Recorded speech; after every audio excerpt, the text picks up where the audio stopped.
mga Mr. and Mrs. For today's video, samahan nyo ako at magluluto ako ng chicken igado Ilocano style. First time kong lulutuin to sa talambuhay ko, kaya sana pumasa sa panlasa ni asawa. Meron nga kami ditong chicken breast, gizzard or balon-balunan, at saka yung chicken heart or puso ng manok. In-slice ko nga lang ng maninipis, lalong-lalo na yung puso ng manok kasi marami siyang blood clot at maraming namuo na mga dugo sa puso ng manok, kaya kailangang linisan totally. Sa isang lalagyan, pinaghalo-halo ko lang siya lahat. Kumuha lang ako ng lalagyan na medyo malaki na kasya lahat kasi imamarinate ko siya. Una nga akong naglagay ng bay leaves or dahon ng laurel. Marami akong nilagay kasi mas marami, mas mabango, mas masarap. Sunod ko nang nilagyan ng mga pampalasang onion powder, garlic powder, paminta. Then, binuhusan ko na ng toyo. Walang sa eksaktong sukat yung mga ingredients or yung mga rekado, tansya-tansya na lang. Minekos-mekos ko lang hanggang sa mag-well combined lahat ng mga pampalasang marinade.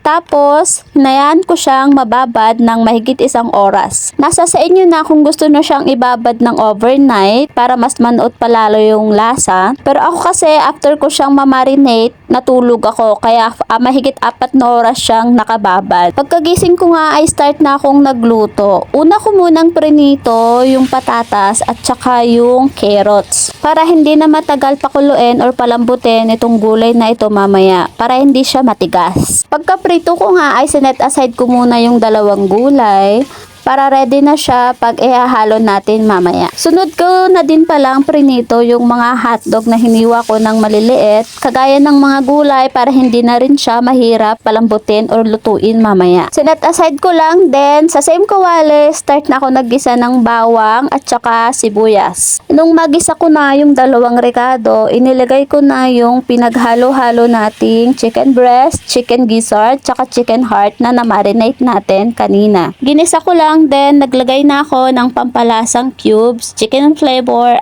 and naglagay din ako ng konting ketchup. Mix well until well combined and let it simmer. O, diba English?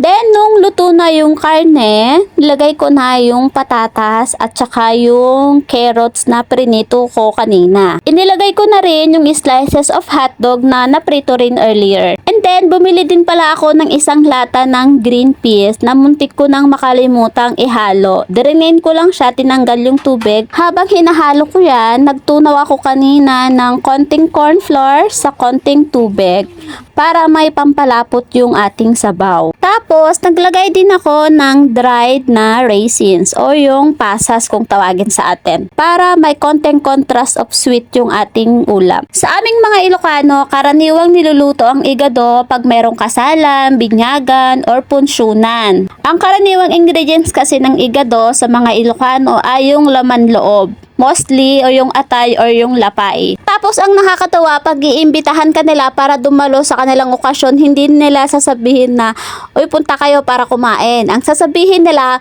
umay kayo to, makipaglanit ah. Makipaglanit means para mamantikahan yung mga bibig or para matikman yung mga handa nilang pagkain. Kain na tayo!